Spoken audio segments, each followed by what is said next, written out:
श्रीमद् भागवत महापुराण के महानतम तत्वज्ञानी आत्मज्ञानी परमहंस मुनि समर्थ सदगुरु श्री महामुनि सुखदेव जी महाराज गंगा के किनारे शुकताल नामक तीर्थ में बरगद के पेड़ के नीचे बैठे हैं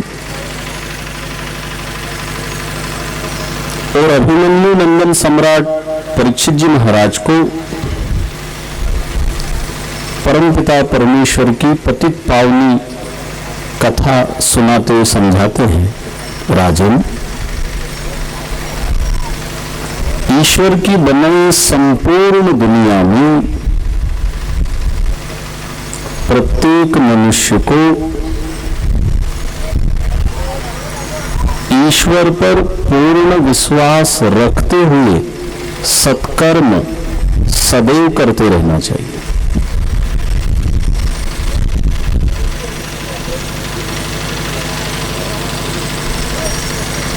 भगवान पे भरोसा रख के अच्छा काम करना है।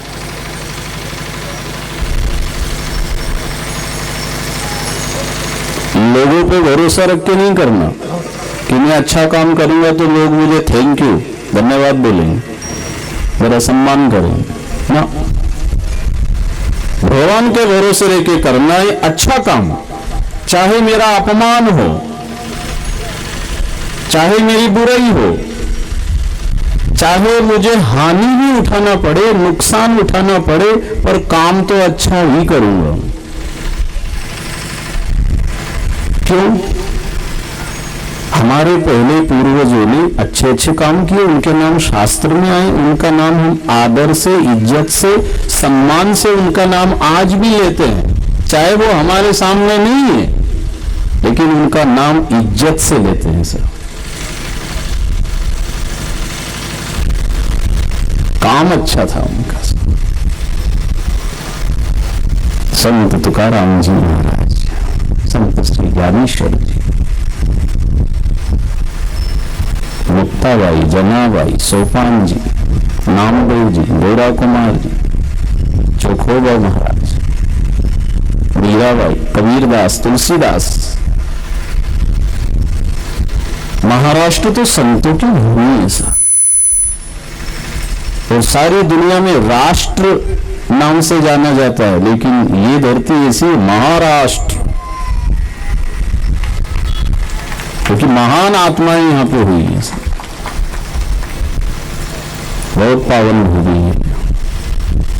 और आप सबके अंदर भी मैं उन संत महापुरुषों की झलक देखता हूं। आपके अंदर जो प्रेम है, भक्ति है, गौ सेवा है। आज मैं सुबह प्रातः काल 5:30 बजे जालना गया, प्रभात फेरी राम फेरी मंडल भाई लोगों ने मुझे सेवा के लिए बुलाया, मैं गया। प्रभात फेरी में घूमे, फिर गौशाला गए, पांजरापुर गौशाला, वहां 350 350 लगभग गौ माता है। क्या सेवा करते हैं सब, अद्भुत। बहुत प्रसन्नता हुई मुझे। बड़े बड़े लोग वहां, ज्यादा नौकर चाकर काम वाले नहीं, बड़े घर के लोग सुबह सुबह गौशाला में कोई 1 घंटा 2 घंटे का समय गोबर उठा रहे हैं, साफ सफाई कर रहे हैं, गायों को खिलाने की सारी तैयारी कर रहे हैं। बहुत अच्छा लगा।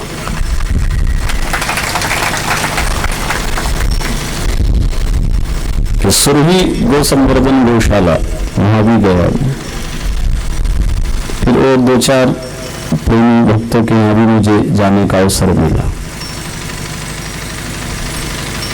तो एक महता जी, उनके मन में भाव जगह हुई, हम भी अगर कथा कराना चाहें तो मैंने कहा जरूर, मेरा तो काम ही यही है, भगवान अवसर देंगे।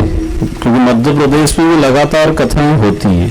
जहाँ कथा करने जाता हूँ, 1, 2, 4 गांव के लोग कमर कस के तैयार रहते, तारीख दो, तो मुझे उधर से समय नहीं मिल पाता है। तो उन्होंने कहा भाई हम साल भर पहले बुकिंग करेंगे। तो आज 2 दिसंबर है और 4 साल से वो प्रभात फेरी निकाल रहे थे, आज 4 साल पूरे हो गए। तो बोले इसी 2 दिसंबर से 8 दिसंबर तक अगर आप जानना में तारीख दे दें तो बड़ी खुशी की बात है। तो मैंने कहा भाई बदनापुर वालों से पूछ लूं पहले, ये सब वहां आएंगे क्या? आप आएंगे? ये तो वहां तो मुझे कोई जानता नहीं है भाई, आपके बीच में 2 बार आ गए, आपसे पहचान हो गई, तो आप सब सहयोग करेंगे कि हाँ आप तारीख जानना में दे दें, तो ये पक्का फाइनल उनको कर दूंगा। आप आएंगे? ये तो मैं अकेला हो जाऊंगा, कोई मेरा परिचय नहीं। तो 2 दिसंबर से 8 दिसंबर मतलब साल भर अभी 2016 में, ये 15 चल रहा है। तो कहना ये चाह रहा हूं, काम अच्छा करना है सर। धन मिले या ना मिले, मुझे कथा सुनाना है, अच्छी और सच्ची बात बताना है, मैं कोई धन बटोरने नहीं आया कि मेरी पूजा कराने की सारे महाराष्ट्र में मेरी कथा होने लग जाए, लोग मुझे मानने लग जाए, ये भी सब धोखा है, ये एक माया जाल है। ईश्वर की 2 तरह की माया, एक सतोगुणी माया है। जो व्यक्ति समझता है कि अब मैं कुछ हो गया हूं, मैं तो अब अवतार हो गया हूं, मेरी तो लोग पूजा करने लग गए, मेरे तो घर घर फोटो पहुंच गई, ये सब फुग्गे की तरह कब फूट जाएंगे कोई पता नहीं। इनमें क्या हवा भरी हुई है, कोई सच्ची के फूट हुई, कोई दिख रहे इतने बड़े ये, लेकिन जहां हवा निकली कि बस फुस, कुछ नहीं। तो मैं कोई ये नहीं कि मेरा खूब मान सम्मान हुआ और फुग्गे की तरह छोटा बन के रहना है, सेवक बन के रहना है। ये जनता ही जनार्दन है, उस परम पिता परमात्मा की महिमा सुना करके इन सबको भक्ति के मार्ग में लगाना है और हम भी भक्ति करें।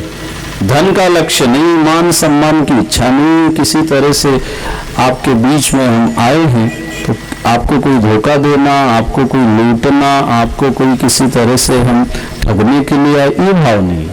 काम अच्छा करना है, कोई सम्मान दे या न दे, कोई धन दे या न दे, काम ईश्वर का समझ के करना है। इसलिए का कर्म ही पूजा है। आप खेती कर रहे हो, दुकान कर रहे हो, व्यापार कर रहे हो, मजदूरी कर रहे हो, कोई अधिकारी हो, जिसको जो काम मिला है इस ढंग से करो जैसे मैं पूजा कर रहा हूं, मैं पाठ कर रहा हूं, मैं आरती कर रहा हूं। क्यों? भगवान सब देखते हैं। कुछ लोगों के दिमाग में क्या बात घुसी है, तो मैं आरती पूजा पाठ पुण्य करता हूं, वही भगवान को पता चलता है। बाकी मैं पाप करता हूं तो भगवान फिर आंख मीच लेता होगा, मैं किसी की निंदा करता हूं तो भगवान कान में उंगली डाल लेता होगा। स्तुति करता हूं जब तो भगवान सुनता है, खूब आरती कर रहे हैं, खूब पसाए दान सुना रहे हैं चिल्ला चिल्ला के, बहुत बढ़िया। पर अगर आप निंदा कर रहे, चुगली कर रहे तो भगवान वो भी सुनता है, ये बहुत कम लोग जानते हैं। इसलिए कथा की जो शुरुआत आपके सामने की गई है, हमें सत्कर्म करना है, अच्छे कर्म करना है, चाहे हमारा मान हो, अपमान हो, लाभ हो, हानि हो, यश मिले, अपयश मिले, इसकी चिंता नहीं करना। क्यों? फल तो कर्म के अनुसार ही मिलेगा। अगर अच्छा कर रहे हो एक दिन अच्छा ही मिलना है, इतना भरोसा होना चाहिए। बस अपने कर्म पे भरोसा हो। श्रीमद् भगवद गीता में श्री कृष्ण जी कहते हैं, कर्मण्येवाधिकारस्ते मा फलेषु कदाचन। कर्म करो, फल की इच्छा मत रखो। क्यों? फल तो मिलेगा ही, ऐसा ऑटोमेटिक सिस्टम है। कर्म का फल अपने आप आएगा और समय आने पर मिलेगा, उसमें कुछ फेरबदल नहीं हो सकता। अटल सिद्धांत है ये।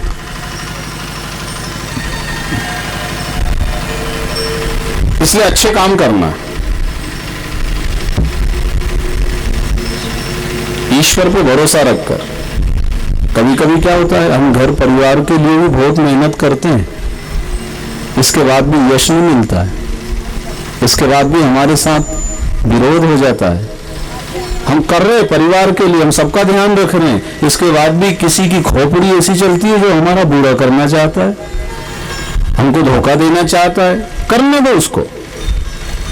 ईश्वर पे भरोसा रखो। देखो महाभारत के प्रसंग में आप सबने सुना है, दुर्योधन आदि 100 भाई थे और पांडव कितने थे? 5 पांडव थे। 5 पांडव भाई भगवान के भरोसे, धर्म के भरोसे, ईमानदारी से, न्याय और नीति के अनुसार रहते थे। ये आफत तो इन्होंने बहुत उठाई, मुसीबतें इन्होंने बहुत भोगी। जंगल जंगल भटके, लाक्षागृह में आग लगाकर जिंदा जलाने की योजना बनी। भीम को लड्डू में विष जहर खिला करके मारने की भी योजना बनी थी। अज्ञातवास में भटकते रहे, कितना दुख उठाए, लेकिन धर्म नहीं छोड़ा। और दुर्योधन आदि ने खूब सत्ता का सुख भोगा, पांडवों का हक भी हड़प लिया, उनके हिस्से का भी इनने दबा लिया। और श्री कृष्ण जी गए समझाने, भैया देखो क्या रखा है इस दुनिया में, ये धरती आज तक किसी के साथ नहीं गई, यहीं पे रहेगी, इस पे रहने वाले के ही चले गए। तो जब तक रहो सुख से खाओ पियो मिलके रहो, ये दुनिया की परंपरा है। तो गलत कर रहे हो, ये तुम्हारा कर्म ठीक नहीं है, नुकसान उठाना पड़ेगा। इसलिए आधा राज दे दो, समझाया, नहीं माने। 5 गांव दे दो, 1 गांव दे दो, 1 मकान दे दो इनको, इसमें 5 भाई रह लेंगे ये। लेकिन दुर्योधन ने क्या कहा, सुई की नोक बराबर नहीं दूंगा मैं, बिना युद्ध के नहीं दूंगा मैं। श्री कृष्ण जी समझा रहे, भैया देखो जब भी युद्ध होता है तो धर्म की ही विजय होती है, सत्य की ही विजय होती है। लेकिन दुर्योधन ने ये बात नहीं मानी। क्यों नहीं मानी? उसको इस बात का अभिमान था, हम 100 भाई हैं, ये तो 5 ही, इनका क्या होगा। और 100 भाई का परिवार कितना था, उसके रिश्तेदार, और ये 5 भाई की ससुराल भी एक ही घर में थी। इनका कोई रिश्तेदार भी ज्यादा नहीं थे बेचारा, और ना सेना भी ज्यादा नहीं थी। इनके 7 अक्षौणी, इनकी 11 अक्षौणी सेना थी कौरव आदि की। कथा तो आपने बहुत बार सुनी, खाली इशारा समझ लो जो मैं कहना चाह रहा हूं। अगर हम अन्याय, पाप, झूठ, धोखा, कपट करके अगर हम कोई संपत्ति हड़पना भी चाहेंगे, अगर भाग्य में नहीं है ना तो नहीं मिलेगा। कितना भी झूठ बोल, और भाग्य में है तो ईमानदारी से भी कमाओगे, तब भी आपके भाग्य में जितना उतना मिलेगा ही, कोई रोक नहीं सकता। और आज अगर नहीं है तो कल आपको मिलेगा, कल नहीं तो परसों मिलेगा, पर जो भाग्य में है और मेहनत का है बराबर मिलेगा। और उसका प्रमाण ये पुराणों की, इतिहासियों की कथा तो शायद आप मानो ना मानो, लेकिन आपके बदनापुर में हमारे सुभाष जी कटारिया कहाँ हैं? बैठे हैं। सुभाष जी कटारिया सुनाते हैं कि हमारे यहाँ चोरी हो गई थी, लगभग 1 किलो सोना चोर चुरा कर ले गए। अब सारे लोग कहने लगे भैया चोरी तो हुई नहीं, ये तो झूठ बोलते हैं। पर हम तो सही थे, हम ईश्वर से प्रार्थना करते कि प्रभु अगर हमारे अंदर सच्चाई है, न्याय है और नीति है तो हमारा ये सोना हमें मिलना चाहिए। तो लोगों ने कहा भैया बहुत मुश्किल है, अब चोरी का माल गया हुआ कोई वापस मिले।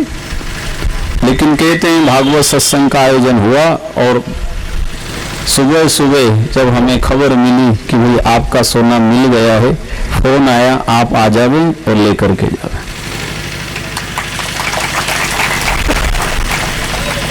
ये तो इसी कलयुग की नहीं, इसी बदनापुर की कथा है, सच्ची घटना।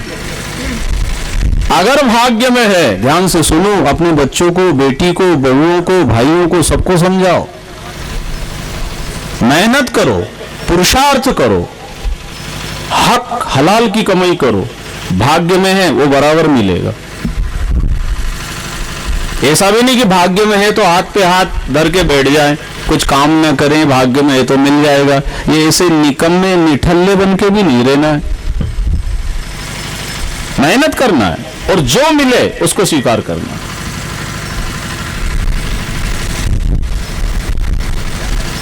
ईश्वर जहाँ सत्य है, जहाँ धर्म है, जहाँ न्याय है, जहाँ नीति है, जहाँ मर्यादा है, जहाँ सदा आचरण है, ईश्वर उन्हीं की मदद करता है, उन्हीं का साथ देता है। पहले भी देता था और आज भी देता है सर। अगर ईश्वर बेईमानों का साथ देने लग जावे तो फिर वो ईश्वर ही किस काम का? वो भगवान हो ही नहीं सकता। इसलिए अपना कर्म ही अपना भगवान है। जैसा कर्म करोगे वैसा फल मिलेगा।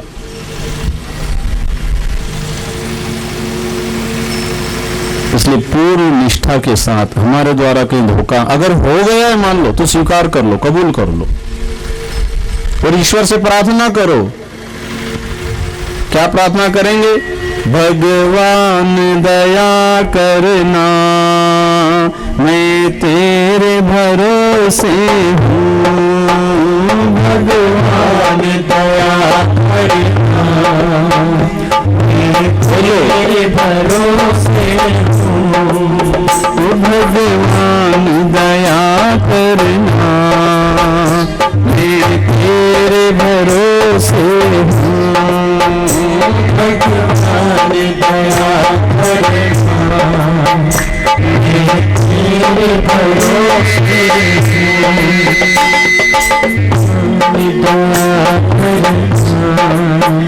ताली बजाते हुए विनती करो, भगवान दया करना, मैं तेरे भरोसे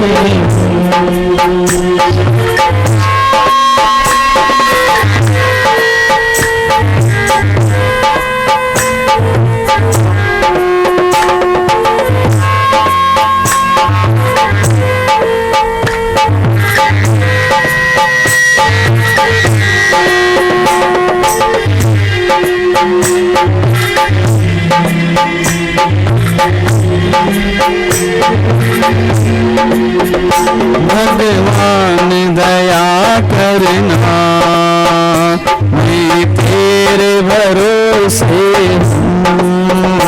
भगवान दया करना, मैं तेरे भरोसे हूँ।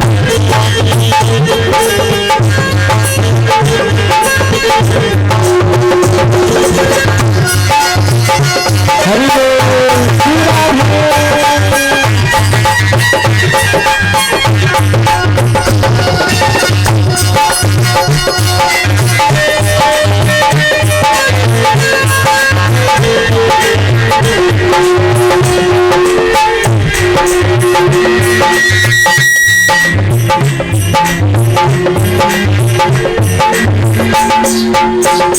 काया के भरोसे हूँ, न माया के भरोसे हूँ।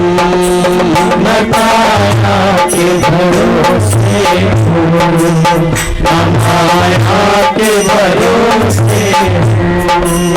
न काया के भरोसे हूँ, न माया के भरोसे हूँ। के भरोसे हूँ, न माया के भरोसे हूँ। भगवान दया करना, मैं तेरे भरोसे हूँ। भगवान दया करना, मैं तेरे भरोसे हूँ। भगवान दया करना, मैं तेरे भरोसे हूँ। भगवान दया करना, मैं तेरे भरोसे हूँ।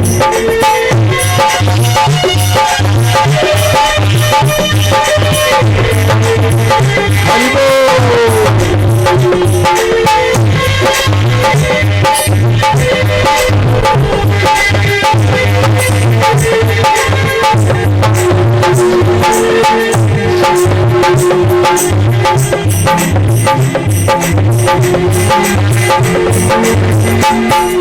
भक्तवत्सल भगवान की जय, पंडरीनाथ भगवान की जय।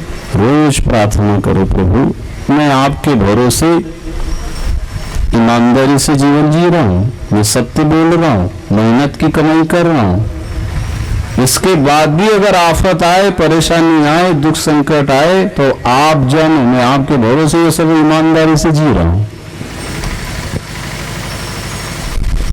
और जिनको भगवान पे भरोसा नहीं है वो झूठ बोलेंगे, चोरी करेंगे, धोखा देंगे, दूसरे का हक छीनेंगे।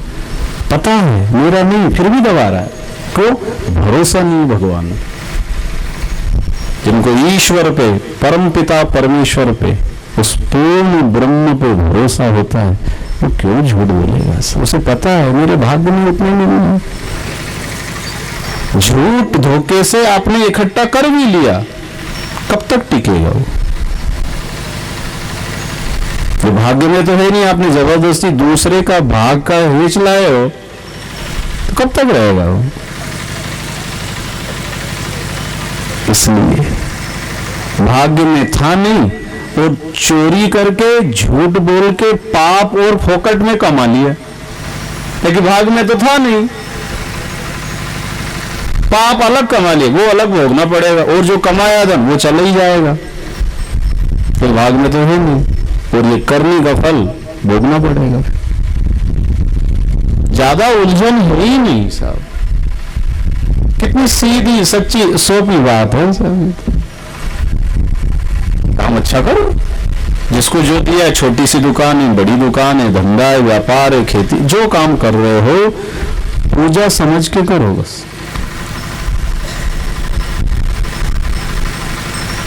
भगवान कर्म से ही खुश होता है सर, पूजा से खुश होता है ये बात कम जमती मुझे, मेरे को, कि पूजा से खुश हो जाता हो, क्योंकि पूजा तो बेईमान भी करता है, चोर भी करता है।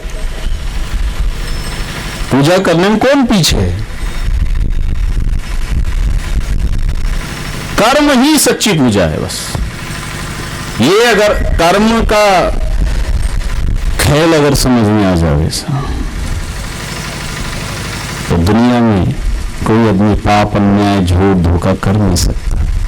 ये खेल उसको समझ में नहीं आ रहा है। करनी करी तो क्यों करी, वो करके क्यों पछताए, अरे बोए पेड़ बबूल के तो आम कहां से पाए। जो बोया है वही उगेगा। आपने मिर्ची लगाई है, क्या बोलते मिर्ची को? मिर्ची तो जरूरी नहीं कि गन्ना निकल आएगा उसमें तो मीठा, मिर्ची ही पैदा होना, जो बोएंगे वो उगेगा।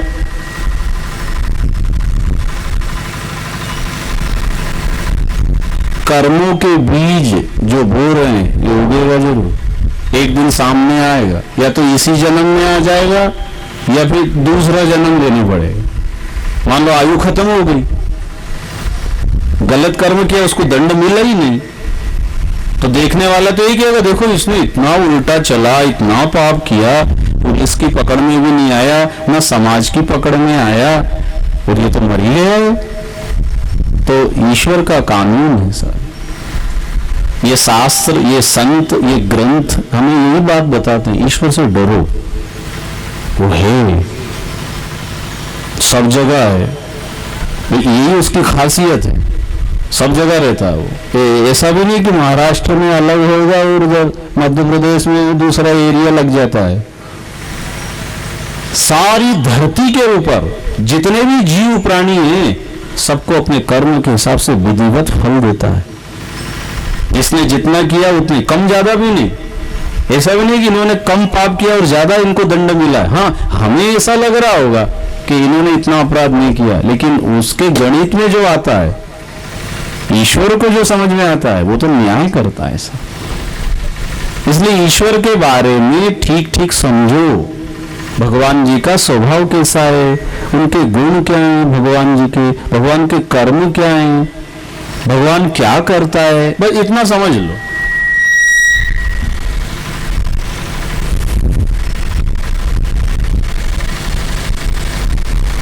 सुखदेव मुनि परीक्षित जी को समझा रहे हैं, तुमने ऋषि के गले में सांप डाला, ये कर्म गलत हुआ है। तुम्हें जो श्राप मिला है ये उसका दंड है, तुम बच नहीं सकते।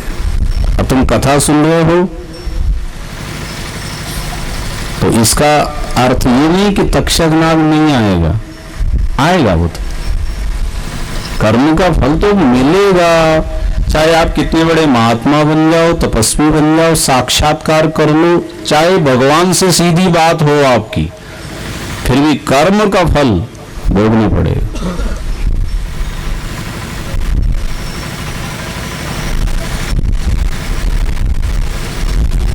पांडवों के साथ भगवान तो साथ में ही घूमते थे, जैसे अपने साथ कोई सरपंच, कोई नगर अध्यक्ष ऐसा घूमे ना, कोई विधायक कभी घूमे, ऐसा पांडवों के साथ तो भगवान साथ में ही रहते थे। तो पांडवों के जीवन में दुख नहीं आया क्या? उनको भी दुख भोगना पड़ा था। द्रौपदी के 5 पुत्रों की हत्या कर दी अश्वत्थामा ने। भगवान चाहते तो बचा देते, नहीं होने देते। अच्छा, बचाया भी कहीं अगर है तो उसके कर्म के हिसाब से भगवान कहते हैं मैं तो न्याय करता हूं, मैं कोई पक्षपात नहीं करता हूं। जिसने अच्छा काम किया है उसका अरे इसी दुनिया में देख लो, सब अच्छे काम जो करते हैं उनका हम सम्मान करते हैं। 15 अगस्त पे, 26 जनवरी पे राष्ट्रपति पुरस्कार मिलता है, पद्मश्री की उपाधि मिलती है, सम्मानित किया जाता है उनको। जिन्होंने देश के लिए, राष्ट्र के लिए, समाज के लिए अच्छा काम किया है उनका सम्मान होता है। इसी तरह से ईश्वर भी सम्मान करता है सब। और सम्मान में क्या देगा आपको? कोई शील्ड, कोई पद्मश्री या कोई उपाधि ये प्राप्त चाहे ना हो, आपको अच्छा ज्ञान देगा। ये भगवान की तरफ से गिफ्ट, आपको शांति मिलेगी, आपको विचार अच्छे पैदा होंगे, आपको अच्छी जगह जाने का अवसर मिल जाएगा। ये भगवान की कृपा है, ये अच्छे कर्मों का ही परिणाम है।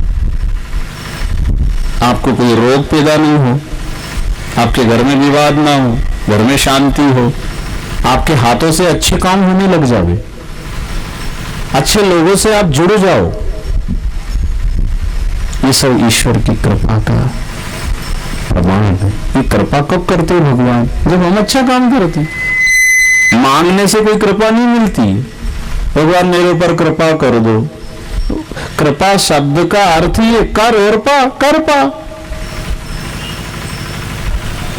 करो और पाओ। कर रहे उल्टा काम और भगवान से कह रहे कृपा करना, तो भगवान जी कह रहे ऐसा नहीं होगा, तो अच्छा कर और पा, नहीं कर पा। कथा से समझते हैं। परीक्षित जी को कह रहे हैं तुम कथा सुन रहे हो, ये बहुत अच्छा काम कर रहे हो, तुमको कृपा मिलेगी। क्या मिलेगी?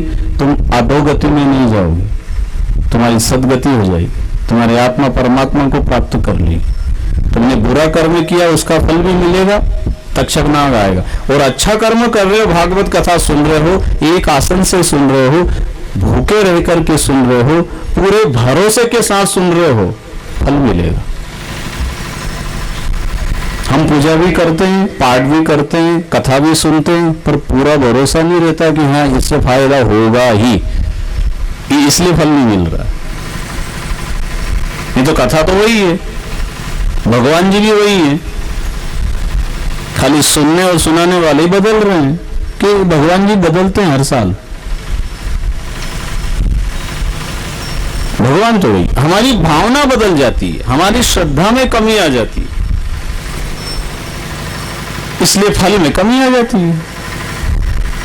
तो हमारी तो ऐसी निष्ठा रहती है कि एक कथा जहां हो और जो लोग सुन रहे हैं उनको उसी दिन से परिवर्तन शुरू हो जाएगा, उनके व्यवहार में, वाणी में, रहन सहन में, खान पान में, दिनचर्या में, उनकी रहनी में, करनी में अंतर आना चाहिए। तो सुनने से फायदा। खाली भीड़ करना, हल्ला करना, प्रसाद बांट देना, माखन मिश्री का, इससे तो धोखा है साहब, इससे तो कुछ नहीं हो सकता। अंदर से बदलना चाहिए। यहां से जब घर जाओ तो घर वालों को कुछ बदला बदला सा दिखना चाहिए कि अब हमारे सरकार कुछ बदले बदले नजर आ रहे हैं। उनकी बोली में, व्यवहार में, वाणी में कुछ नया सा लगना चाहिए। रोज सुबह जल्दी उठेंगे, प्रभात फेरी में जाएंगे तो आस पड़ोस की पूछेंगे क्यों आजकल ये जल्दी उठने लगे? हाँ नहीं, वो भागवत जी सुन के आए ना, उसके बाद से बहुत फर्क पड़ेगा। फिर पाठ करने बैठो, माला जपो, ध्यान करो, तुलसी जी पे जल चढ़ाओ, माता पिता को रोज प्रणाम करो, सबसे हिल मिल के रहो, परिवार के दुख दर्द को समझो। हमारे परिवार में, कुटुंब में कौन दुखी है, किसके यहाँ क्या परेशानी है, किसके घर में विवाद है, अरे सब मिलके सामूहिक रूप से दूर करो, सुख से रहो। कब प्राण निकल जाएंगे, कब अटैक आ जाएगा, सब यही छोड़ जाएंगे, क्या अच्छा जीवन जियो। ये परिवर्तन आना चाहिए। अब आपको तो पता नहीं मध्य प्रदेश में हमारी कथाएं हुई है, कहाँ कहाँ क्या परिवर्तन आया है। अब वो विशेषता अगर बताएं तो कथा छूट जाएगी। और ये भी हो सकता है कि अपनी बड़ाई कर रहे, मेरी नहीं, कथा भगवान की बड़ाई है। कितने लोगों ने शराब छोड़ी है, जुआ सट्टा छोड़ा है, कई लोगों के घर में जो विवाद था समझौता हो गया, जो एक दूसरे की जान लेने वाले थे जमीन के लिए, बात समझ में आ गई, अरे हम कहाँ क्या लड़ कर रहे थे, हम तो समझौता हो गया, बराबर आज घर परिवार सुखी। कई लोग तो कह रहे आपकी कथा सुन के हम जिंदे हैं, नहीं तो अब तक तो दुनिया से ही चले जाते हैं। ये कथा भी है ना, किसी को जिंदगी दे देती, कथा से ही जिंदे हैं कुछ लोग। तो कथा मिल गई तो कह रहे बहुत शांति भैया। परिवर्तन आना चाहिए बस, समाज में, गांव में, युवाओं में, बच्चों में, बेटियों में, बहुओं में अंतर आना चाहिए, कुछ चेंज। अरे भगवान पतितों को पावन कर देते हैं, पापियों को पवित्र बना देते हैं। कितना अंतर है साहब, कहां पापात्मा और कहां वो पुण्यात्मा बन गया, परमात्मा के धाम चला गया, इतना अंतर। तो भगवान की कथा का असर होना चाहिए। परीक्षित जी को कहा, कथा से समझाया उन्होंने। अष्टम स्कंद में गज और ग्राह की कथा आती है, हाथी और मगरमच्छ की लड़ाई होती है सब। एक त्रिकूट नाम का पर्वत था, 10,000 योजन लंबा, इतना ही चौड़ा और इतना ही ऊंचा था। उस त्रिकूट नाम के पर्वत पर एक हाथी रहता था, बहुत बलशाली था वो, शेर भी डरता था उससे। उसका बहुत बड़ा परिवार था। गर्मी के दिनों में उसे प्यास लगी तो पानी पीने के लिए पर्वत से नीचे उतर कर आया, साथ में उसके सारा परिवार भी। जैसे ही सरोवर में पानी पिया, बड़ा आनंद आया। उसके मन में आया थोड़े गहरे पानी में जाना चाहिए, क्योंकि हाथी का शरीर बड़ा। जब अंदर पानी में गया, वहां बैठा था मगरमच्छ। उसको डर लगा कि इतने अंदर तो आज तक कोई नहीं आया, ये पहली बार कौन है, कि मेरी जान को खतरा न हो। तो उसने उस हाथी के पांव को अपने मुख में फंसा लिया। हाथी ने ध्यान नहीं दिया। क्यों नहीं दिया? मेरे समान बलशाली कौन, मेरे जैसा दूसरा है कौन? जब शेर डरे तो ये पानी का जीव मेरा कर क्या लेगा, ध्यान नहीं दिया। और वो मगरमच्छ धीरे धीरे धीरे धीरे पांव को मुख में फंसाता जा रहा है। जब बाहर निकलने की कोशिश करता है तो हाथी निकल नहीं सका। उसको आश्चर्य हुआ, अरे तो मेरे से भी कोई ज्यादा ताकत वाला है, पर एक तो दिखता नहीं, पानी के भीतर है। अभी तक तो मेरे समान नहीं था ऐसा मैं मानता, पर मेरे से भी ज्यादा बलशाली कोई है। अब क्या करूं, बाहर निकल नहीं पाता। आवाज लगाई, परिवार के लोगों को उसने बुलाने की कोशिश की, लेकिन उसे बचाने के लिए कोई आ नहीं सका। वो चीखा, चिल्लाया, चिल्लाड़ा, अरे मैंने तुमको हर दुख से बचाया, मेरे कारण तुम सारे लोग सुखी थे, आज मेरे को दुख आया है, तुम सब मिलके मेरा दुख दूर नहीं कर सकते? तुम अभी तक मेरे भरोसे थे, आज मैं तुम्हारे भरोसे हूं, अब तुम मेरी मदद करो। मैंने तुम्हारा कितना साथ दिया है, कोई नहीं आया। एक दिन हुआ, 2 दिन हुआ, 5 दिन हुए, जो किनारे बैठे थे ना, धीरे धीरे एक एक दो खिसकने लगे। हाथी ने कहा, भाई तुम मुझे छोड़ के क्यों जा रहे हो? बोले तुम्हारे कारण क्या यहाँ भूखे मरे? हाथी ने विचार किया, अब तो कोई साथ देने वाला नहीं, मैंने इनका भरोसा किया, ये भी साथ नहीं दे रहे, और मेरा शरीर पे भरोसा था, ये शरीर भी साथ नहीं दे रहा। मेरी ताकत पे भरोसा था, मेरी ताकत भी साथ नहीं दे। धीरे धीरे पूरा शरीर डूब रहा है। कहते थोड़ी सी सूंड बची हाथी की, पूरा शरीर डूब चुका था। क्या करूं अब, कौन साथ देगा? तो कहते हैं हाथी मन ही मन स्तुति करने लगा, प्रार्थना करने लगा। कब? जब सब दूर से भरोसा उठता है ना, तब भगवान की याद आती है। जब कोई साथ नहीं देता है, जबकि नंबर 1 पे भगवान जी को रखना चाहिए। ईश्वर पे भरोसा रख के अगर आप कर्म करेंगे तो कोई आपको धोखा नहीं देगा, और अगर कोई धोखा दे भी रहा है तो फिर भगवान जी बचा लेंगे।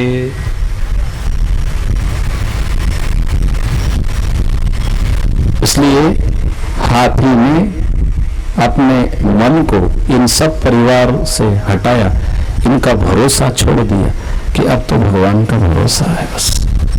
तो मन ही मन स्तुति करने लगा हाथी। गजेंद्र उवाच ओम नमो भगवते तस्मै यत एतच्चिदात्मकं पुरुषायादि बीजाय परेशाय धीमहि। हाथी बोला, हे परब्रह्म परमपिता परमेश्वर, आप अंतर्यामी हो, आप घटघटवासी हो, आप सब जगह व्याप्त हो। आज मैं संकट में हूं, मेरी रक्षा करो। अब मुझे किसी पे भरोसा नहीं है, अब आप पे भरोसा है। जब सब दूर से भरोसा हटा और हाथी ने स्तुति की, तो कहते हैं भगवान गरुड़ पे आरूढ़ होकर के सरोवर के निकट आ गए। हाथी को बाहर निकाला, साथ में मगरमच्छ भी घिसाता हुआ आ गया। प्रभु ने सुदर्शन चक्र से मगरमच्छ का मुख फाड़ दिया, हाथी का पैर छूट गया। हाथी ने स्पर्श किया, हाथी का भी शरीर छूट गया। तो मगरमच्छ तो हूहू नाम का गंधर्व था, वो गंधर्व लोक को गया, और हाथी भगवान के साथ भगवान के धाम को गया। आकाश से फूलों की वर्षा जय जयकार की धूम।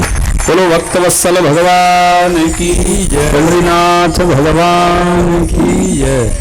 गजेंद्र मोक्ष, हाथी का मोक्ष हो गया। कैसे हो गया ऐसा? उसने भगवान पर भरोसा किया था। तो हाथी कोई स्तुति करता क्या? हाथी कोई प्रार्थना करता क्या? हाथी कोई पढ़ा लिखा होता है? हाथी को कोई गुरु मिल गए थे क्या? ना, पूर्व जन्म का ये राजा था पांडव वंशी, कर्मों के हिसाब से इसे हाथी का शरीर मिला। कौन था ये राजा? इंद्रद्युम्न नाम था इसका।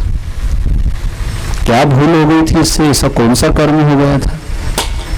ये तपस्या करने के लिए जब गया, अगस्त्य ऋषि शिष्यों के साथ आए, इन्होंने उठ करके प्रणाम नहीं किया, बैठा रहा हाथी की तरह। अगस्त्य ऋषि त्रिकालज्ञ थे, वो समझ गए कि इसको अभिमान है, घमंड है, ये अहंकार में बैठा हुआ है और उठ के प्रणाम नहीं करता है। उन्होंने श्राप दे दिया, जा हाथी जन्म को प्राप्त हो जाए। वो उठा और चरण पकड़े, बोले मेरे से भूल हो गई और मैं आत्म कल्याण के लिए आया था, लेकिन आपने तो मुझे हाथी का शरीर प्रदान करने का श्राप दे दिया, अब मेरा उद्धार कैसे होगा? बोले बोले तुमने इस जन्म में जो तपस्या किए, पुण्य किए, अच्छे कर्म करे हैं, वो शरीर हाथी का रहेगा, लेकिन ये पुण्य सांप नहीं छोड़ेगा, हाथी के शरीर में भी रहेगा। जब तुम्हारा कोई साथ नहीं देगा, सब दूर से तुम्हारा भरोसा उठ जाएगा, तुम भगवान को याद करोगे, तुम्हारे अंदर ज्ञान और वैराग्य प्रकट होगा, उस वक्त भगवान तुम्हारी मदद करने के लिए हाथी के शरीर में भी आ जाएंगे।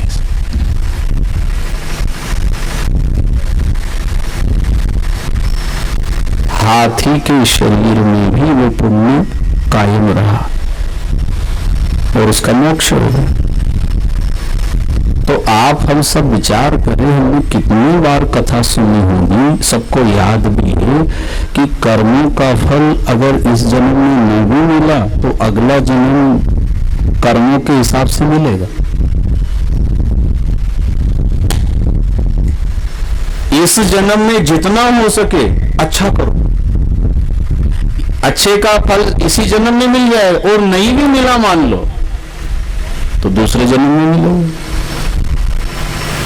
अगर ये कर्मों का लेखा जोखा, पुण्य का फल नहीं मिलता तो हमारे संत, हमारे शास्त्र अच्छे काम करने की सलाह ही नहीं देते। ये यही जिंदगी, खाओ पियो मौज करो। उन्होंने कहा यही जीवन नहीं, इसके बाद भी जीवन है, क्योंकि शरीर बदलता है, आत्मा नहीं बदलती है। और जिस शरीर में हम जाएंगे कर्मों के हिसाब से भोगना पड़ेगा।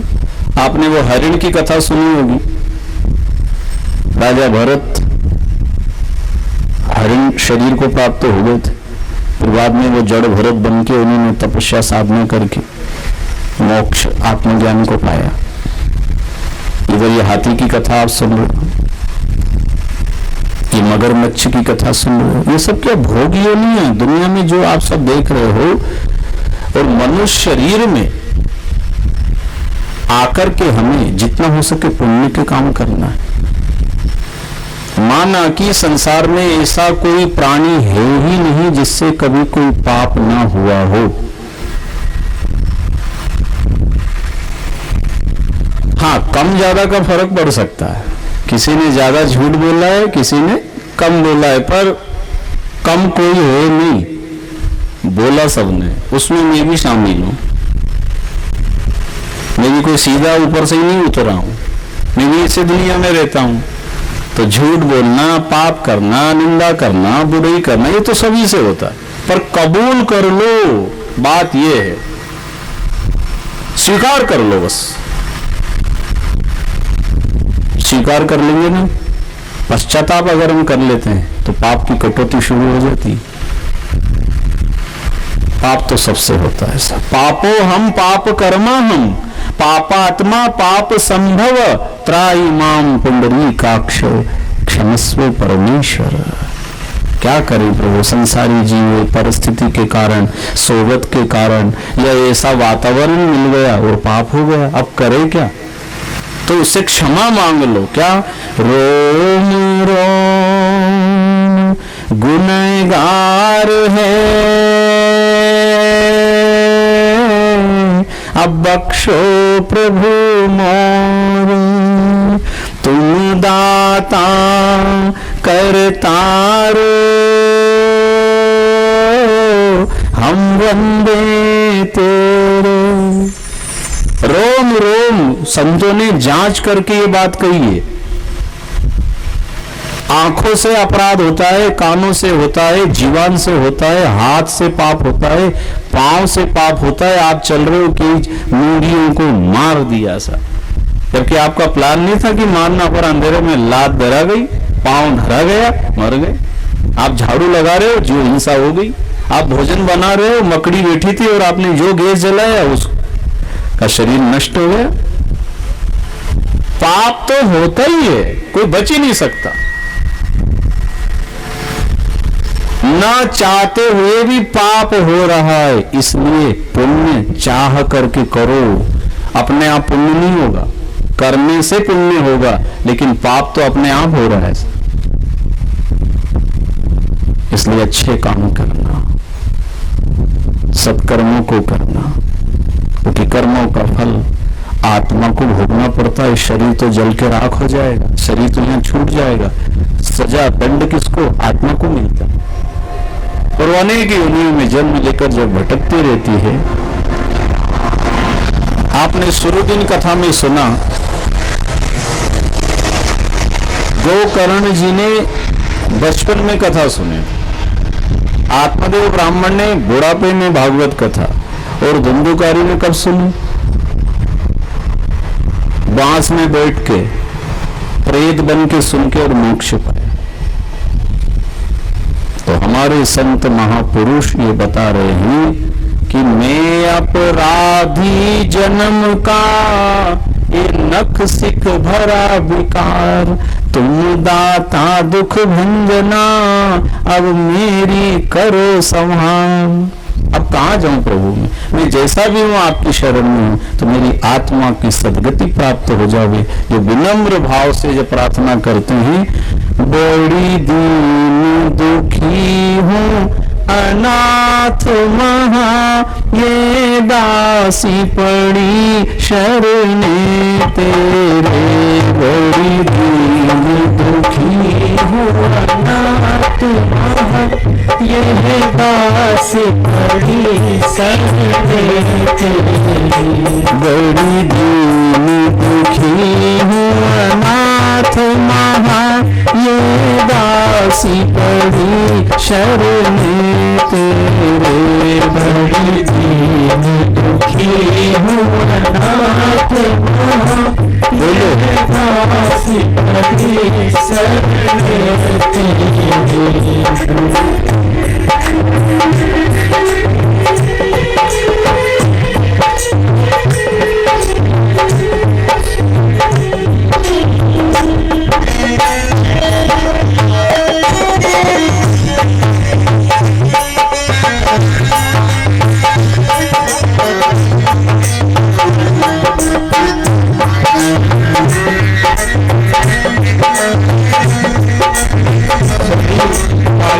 बड़े भाव के साथ बोलते हैं।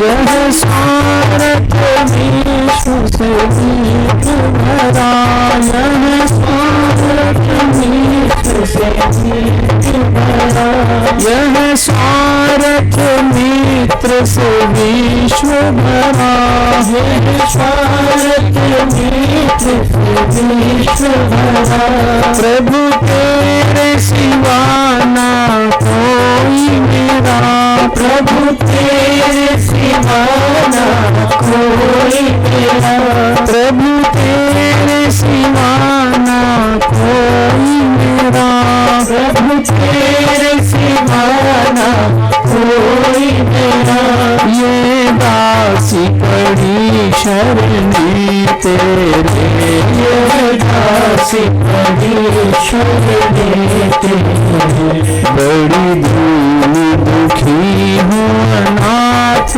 महा, ये दासी पड़ी शरणे तेरे, बड़ी दीन दुखी हूँ अनाथ महा, ये दासी पड़ी शरणे तेरे।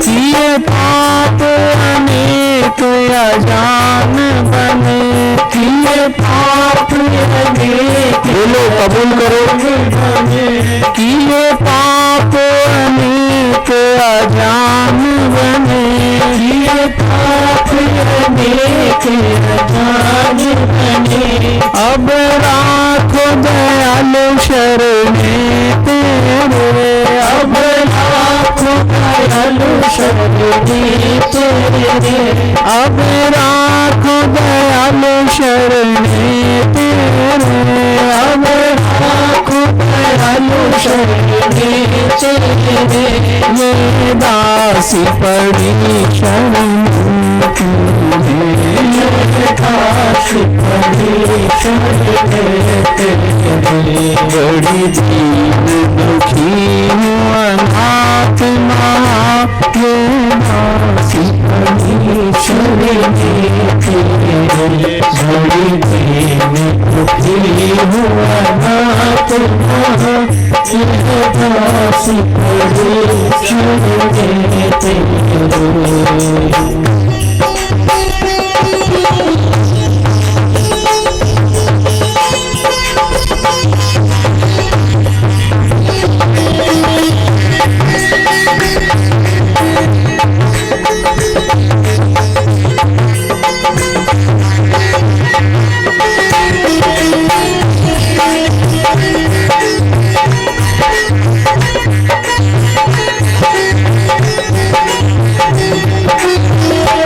सुख पाने को पाप किया ही है ना, सुख पाने को पाप किया ही है ना, सुख पाने को पाप किया ही है ना, सुख पाने को पाप किया ही है ना, प्रभु पाने का साधन कुछ न बना, प्रभु पाने का साधन कुछ न बना, प्रभु पाने का साधन कुछ न बना, प्रभु पाने का साधन कुछ न बना, ये दासी पड़ी शरण तेरे, ये दासी पड़ी शरण तेरे, बड़ी दीन दुखी हूँ अनाथ माँ, ये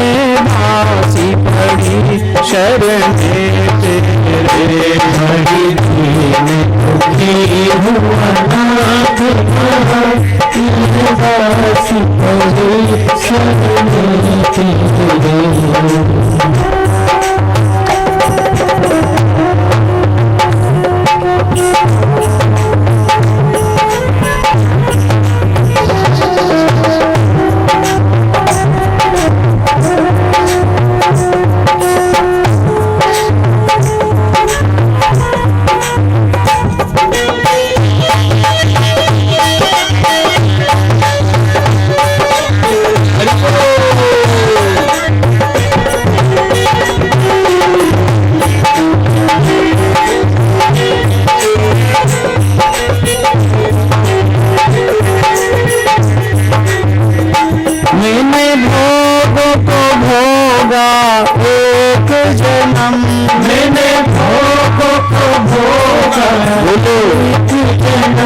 मैंने भोगों को भोगा एक जन्म, मैंने भोगों को भोगा एक जन्म, मुझे भोगों ने भोगा अनेक जन्म, मुझे भोगों ने भोगा अनेक जन्म, मुझे भोगों ने भोगा अनेक जन्म, मुझे भोगों ने भोगा अनेक जन्म, ये दासी पड़ी शरण तेरे, ये दासी पड़ी शरण तेरे, बड़ी दीन दुखी हूँ अनाथ माँ, ये दासी पड़ी शरण तेरे, बड़ी दीन दुखी हूँ अनाथ माँ, ये दासी पड़ी शरण तेरे।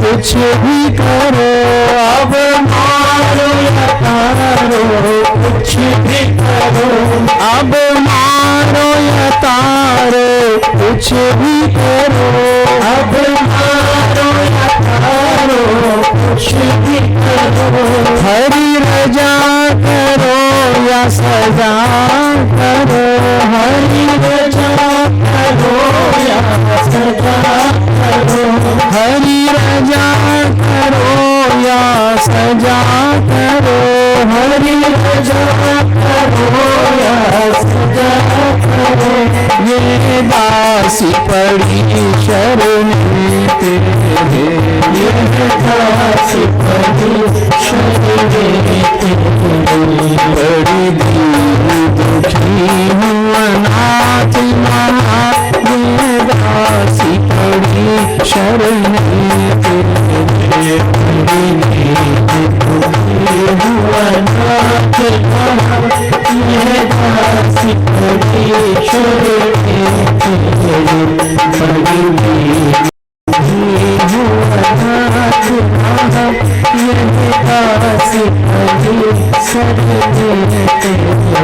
बोलो भक्त वत्सली भगवान की जय, पंडरीनाथ भगवान की जय। जब भी मंदिर जाओ, दर्शन में जाओ, कथा में जाओ, किसी महापुरुष के निकट जाओ, बड़े दीन होकर के प्रणाम करो, दीनहीन बन के प्रार्थना करो, वो दयालु है, दया कर देगा। अब कहाँ जाएं प्रभु, हम आपकी शरण में आ गए, अब आप रजा करो या सजा करो, मारो या तारो, अब तो तुम्हारे शरण में आ गए हैं। तो गीता का संदेश, सर्वधर्मान परित्यज्य माम एकम शरणं व्रज, अहम त्वाम सर्व पापेभ्यो मोक्षयिष्यामि मा शुचः। तुम अगर मेरी शरणागति को स्वीकार कर रहे हो तो तुम चाहे कैसा भी जीवन जिए, अब मेरी शरण में आ गए तो मेरी जिम्मेदारी तुम्हें शुद्ध करना, पवित्र करना। इसलिए आप हम सभी को नित्य प्रति प्रार्थना, स्तुति, नाम स्मरण, ध्यान, पाठ, पूजा जैसा बने रोज करो। क्यों? हमसे अपराध रोज हो रहे हैं, आप मानो या ना मानो, लेकिन हो रहा है। इसलिए रोज पूजा पाठ करेंगे तो रोज का हिसाब बराबर, ये नगद लेन देन। दिन भर में जो हुआ कुछ, शाम को फिर माला लेके बैठ गए, पाठ करने बैठ गए, ध्यान करने बैठ गए, नाम स्मरण करने बैठ गए, तो दिन भर में जो गड़बड़ी हुई है हिसाब शाम को बराबर। और रात में अगर कुछ हुई है गड़बड़ी तो सवेरे से प्रभात फेरी में निकल जाओ तो सब डिलीट हो जाए। जैसे बच्चे स्कूल में पढ़ते हैं ना, तो वो पोता पानी चलता है, वो लिखते हैं तो फेर देते हैं तो साफ हो जाता है। वो गलत लिखा गया है, क्या बोलते हैं उसको, डस्टर, रबर, रबर फेर दो साफ हो जाएगा। ऐसा ये रबर की जो जीवान है ना, ये भी रबर जैसी नरम नरम, इससे नाम स्मरण करेंगे तो दोष दूर हो जाएगा। जब ही नाम हृदय बस्यो तो भयो पाप को नाश। इसलिए प्रातः काल प्रभात फेरी का नियम बना लो। सवेरे उठते ही नहा करके जाओ तो अच्छा है, या फिर बिना नहाए भी जा सकते हैं। ये ऐसा बहानाबाजी बना के रहे मत जाना कि हम तो नहाए नहीं। हाँ तो चलेगा, वो तो बिना नहाए भी धके। भगवान को ऐसा परहेज नहीं कि तुम नहा के आओगे तभी मेरा नाम ले सकते हो।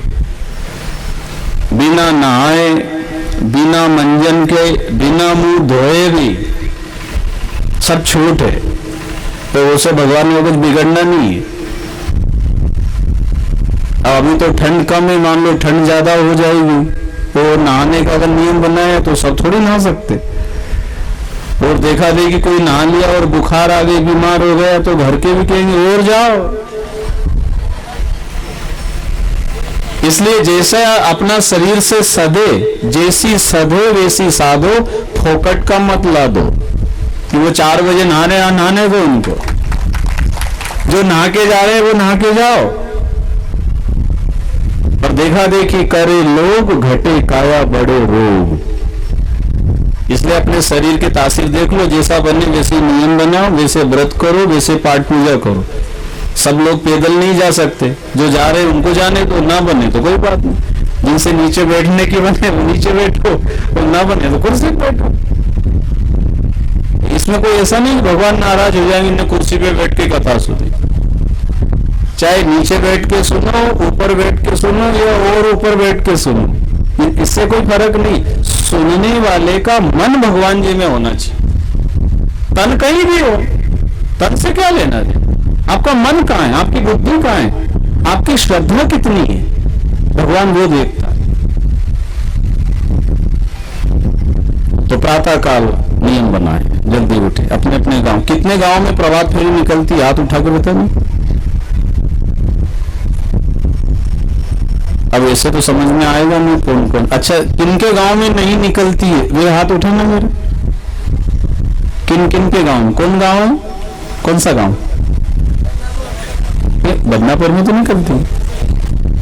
अच्छा, जहां पर प्रभात फेरी, राम फेरी नहीं निकलती है, ऐसा कोई गांव है क्या? कौन सा गांव? शिरडी के पास है। तो आप शुरुआत करो। उसके लिए कोई कलेक्टर से तो कोई मिलना नहीं कि कोई अनुमति ले तब शुरू करे। तो प्रभात फेरी जब प्रातः काल निकलती है, वैसे हम जहां जाते हैं ऐसा लोगों से निवेदन करते हैं, कई लोग मान जाते हैं, और बराबर सुबह सुबह प्रभात फेरी 2 लोग शुरू हुए, फिर 4 हो गए, 8 हो गए, 10 हो गए, 50, 100 हो गए, 200 लोग जाते। और उसका प्रमाण है बदनापुर में आप देखेंगे प्रातः काल। और कल तो वीडियो कैसेट बनेगा, सुन लेना भैया, हो आप भी, आपको भी आना है कैमरा लेके। तो माता बहने, भाई लोग, बच्चे, बड़े बूढ़े, सब कल तो आ ही जाना आप प्रभात फेरी में सुबह सुबह। क्या मिलता है, क्या होता है, ये आओगे तो पता चलेगा। सुबह सुबह परमात्मा सबको सब कुछ बांटता है, जिसको जो चाहिए, अच्छी संतान, अच्छा पुत्र, अच्छा परिवार, अच्छा धन, अच्छी बरकत, अच्छी बुद्धि, अच्छा स्वास्थ्य, सब कुछ अच्छा सवेरे सवेरे ईश्वर बांटता है। और जो आपके दुख हैं, जो आपके बुरे कर्म हैं, जो अपराध है, वो हरते हैं। इसलिए कहते हैं हरे कृष्ण। क्या हरे? पाप हरे, दुख हरे, चिंता हरे, टेंशन हरे, बुराई हरे, बीमारी हरे, दोष हरे। इसलिए उसका नाम हरति जीवानाम पापम इति हरि। जो जीवों के पाप दोषों का हरण कर लेता है वो हरि। इसलिए श्रद्धा से उनका नाम जपना। सा जो नहीं जा सकते, बुजुर्ग हैं, घर में कोई काम है, रात का जागरण है, कोई बीमार है, अपने घर में नाम जप कर लो। अपने बिस्तर पे, खाट पे, पलंग पे सोए सोए जैसा बन जावे, नाम जपना है बस। नाम लिया तिन जान लिया सकल शास्त्र का भेद, और बिना नाम नरक गया पढ़ पढ़ चारों वेद। चाहे हम वेद ना पढ़े, उपनिषद ना पढ़े, शास्त्र का हमें ज्ञान नहीं है, कोई बात नहीं, नाम तो ले लो। अब कहीं कहीं समस्या खड़ी होती है, साहब नाम किसका लें? नाम गुरु देते हैं तभी नाम लें, या बिना गुरु के भी नाम लें? तो देखो, परम गुरु तो परमात्मा है साहब। कृष्णम वंदे जगद्गुरुम। बाकी अगर आप किसी शरीर को गुरु बनाना चाहें, आपकी कोई निष्ठा है तो बना ले। अब कई कई प्रश्न उठता है, क्या बिना गुरु के भी हम अपने जीवन को सफल बना सकते हैं क्या? तो गुरु बनाना जरूरी नहीं, गुरु तो बना हुआ ही है। तुम क्या बनाओ गुरु? गुरु तो बना है, क्या आप बनाते क्या उसको? अरे आप शिष्य बनो, वो तो बना बनाया है, तुमसे कुछ बनने वाला नहीं है। वो तो पहले से बना हुआ है। शिष्य बनना है, किसका बनना है? प्रश्न पे प्रश्न खड़े तो हो। गुरु तो बना, सूर्य को कोई हम बना सकते हैं? सूर्य बना हुआ है वो तो। आप हाथ जोड़ लो, नमस्कार कर लो, वंदन कर लो। ऐसा जगत के अंदर गुरु तो सदा से रहे हैं और है, गुरु का होना अनिवार्य है। गुरु के बिना हमें ज्ञान प्राप्त नहीं होता है। आज तुकाराम जी हमारे बीच चाहे प्रत्यक्ष में ना दिखे, ज्ञानेश्वर जी ना दिखे हमें, लेकिन उनका ज्ञान तो है ना। जो गुरु के ज्ञान को पकड़ लेता है वो बिना गुरु बनाए भी अपना कल्याण कर सकता है।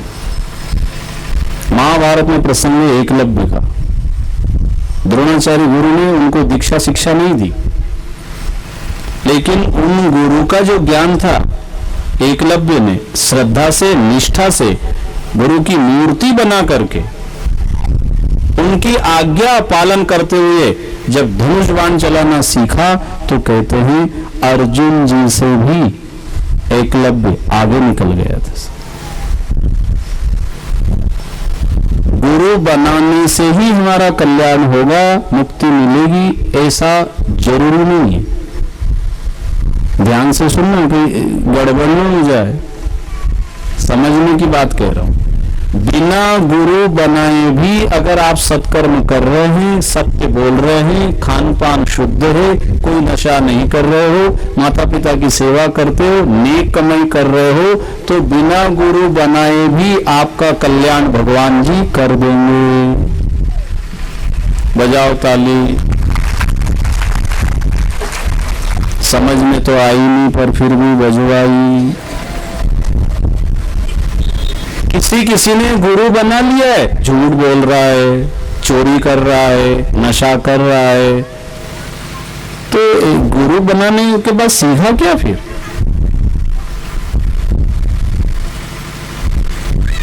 गुरु का होना जरूरी है, तो बिना गुरु के हमें समझ में नहीं आएगा। अब जैसे मैं इतनी बातें आपको बता रहा हूं, अब आप चाहे मुझे गुरु मानो या ना मानो, पर आपने अगर मेरी बात मान ली है तो आप मेरे चेले हो गए, मैं आपका गुरु हो गया। भले ही आप मुझे गुरु ना मानो और मैं आपको चेला भी नहीं मानता हूं, और आज तक मैंने कभी कोई किसी को चेला बनाया नहीं, और ना मैं अपने आप को गुरु लायक मानता हूं। मैं तो एक सेवक दास बन के संसार की सेवा करता हूं। गुरु तो परमपिता परमेश्वर है, और जो महापुरुष है, महान आत्मा है, वही गुरु है। मैं तो एक सेवक बन के बातें सुनाता हूं। फिर भी जिन जिन लोगों ने कथा सुन करके अपने जीवन को परिवर्तन किया, वो कहते हैं कि भाई हमें आपकी कथा से सीखने को मिला। मैंने कहा भाई मैंने तो कभी किसी को चेला बनाया नहीं, मेरा कोई शिष्य है नहीं, मैं कभी गुरु बनता नहीं और ना अपने को इस लायक मानता हूं। लेकिन अगर आपने कोई ज्ञान को स्वीकार किया है और आप कोई बुराई छोड़ रहे हैं, भक्ति कर रहे हैं, प्रभात फेरे में जा रहे हैं, तो ये शब्द ही गुरु है। शरीर गुरु नहीं होता, ज्ञान गुरु है। अगर आपने ज्ञान को पकड़ लिया है, उस आधार पर अगर जीवन जी रहे हैं, तो निश्चित रूप से परमपिता परमात्मा आपके इस सत्कर्मों के प्रभाव से सद्गति प्रदान कर देंगे।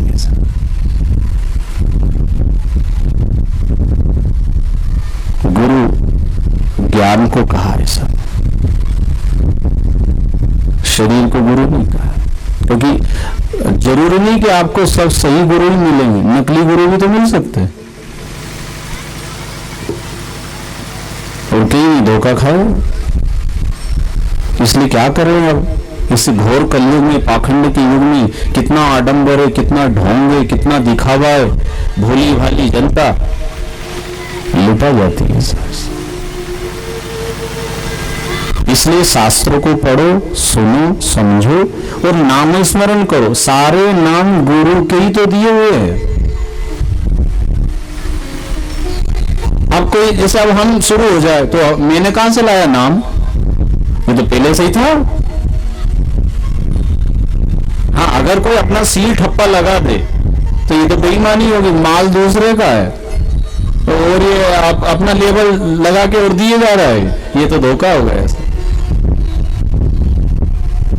ये तो अनादिकाल से चला आ रहा है और चलता रहेगा। इसलिए अपने को तो भजो भजो भजो मन पांडुरंग विठ्ठला, भजो भजो भजो मन पांडुरंग विठ्ठला, भजो भजो भजो मन पांडुरंग विठ्ठला, भजो भजो भजो मन पांडुरंग विठ्ठला, भजो भजो भजो मन पांडुरंग विठ्ठला भजो भजो भजो मन पांडुरंग विठ्ठला पांडुरंग विठ्ठला पंढरीनाथ विठ्ठला पांडुरंग विठ्ठला पंढरीनाथ विठ्ठला पांडुरंग विठ्ठला पंढरीनाथ विठ्ठला पांडुरंग विठ्ठला पंढरीनाथ विठ्ठला विठ्ठल विठ्ठल विठ्ठला हरि ओम विठ्ठला विठ्ठल विठ्ठल विठ्ठला हरि ओम विठ्ठला विठ्ठल विठ्ठल विठ्ठला हरि ओम विठ्ठला विठ्ठल विठ्ठल विठ्ठला हरि ओम विठ्ठला विठ्ठल विठ्ठल विठ्ठला हरि ओम विठ्ठला विठ्ठल विठ्ठल विठ्ठला हरि ओम विठ्ठला विठ्ठल विठ्ठल विठ्ठला पांडुरंग विठ्ठला बोलो जोर से पांडुरंग विठ्ठला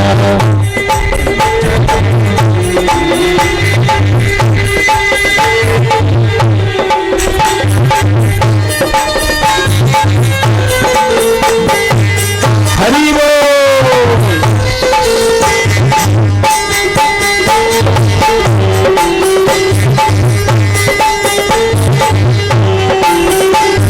विठ्ठल विठ्ठल विठ्ठला हरि ओम विठ्ठला विठ्ठल विठ्ठल विठ्ठला हरि ओम विठ्ठला विठ्ठल विठ्ठल विठ्ठला हरि ओम विठ्ठला विठ्ठल विठ्ठल विठ्ठला हरि ओम विठ्ठला विठ्ठल विठ्ठल हरि ओम विठ्ठला विठ्ठल विठ्ठल हरि ओम विठ्ठला विठ्ठल विठ्ठल विठ्ठला हरि ओम विठ्ठला विठ्ठल विठ्ठल विठ्ठला हरि ओम विठ्ठला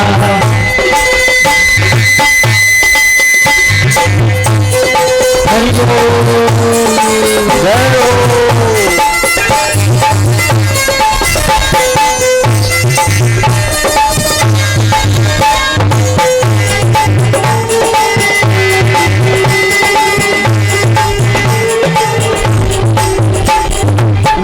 विठ्ठल विठ्ठला पांडुरंग विठ्ठला विठ्ठल विठ्ठला पांडुरंग विठ्ठला विठ्ठल विठ्ठल विठ्ठला पांडुरंग विठ्ठला विठ्ठल विठ्ठला पांडुरंग विठ्ठला विठ्ठल विठ्ठल विठ्ठला पांडुरंग विठ्ठला विठ्ठल विठ्ठला पांडुरंग विठ्ठला विठ्ठल विठ्ठल विठ्ठला पांडुरंग विठ्ठला विठ्ठल विठ्ठला पांडुरंग विठ्ठला विठ्ठल विठ्ठल विठ्ठला हरि ओम विठ्ठला विठ्ठल विठ्ठल विठ्ठला हरि ओम विठ्ठला विठ्ठल विठ्ठल विठ्ठला हरि ओम विठ्ठला विठ्ठल विठ्ठल विठ्ठला हरि ओम विठ्ठला विठ्ठल विठ्ठल विठ्ठला हरि ओम विठ्ठला विठ्ठल विठ्ठला हरि ओम विठ्ठला विठ्ठल विठ्ठल विठ्ठला हरि ओम विठ्ठला विठ्ठल विठ्ठल विठ्ठला हरि ओम विठ्ठला विठ्ठल विठ्ठल विठ्ठला हरि ओम विठ्ठला विठ्ठल विठ्ठल विठ्ठला हरि ओम विठ्ठला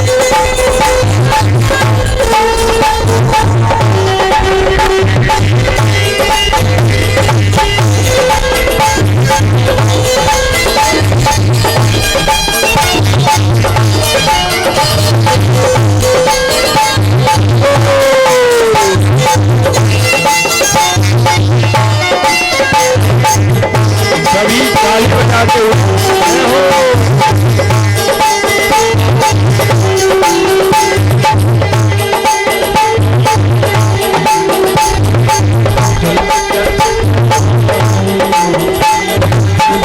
विठ्ठल विठ्ठला हरि ओम विठ्ठला विठ्ठल विठ्ठला हरि ओम विठ्ठला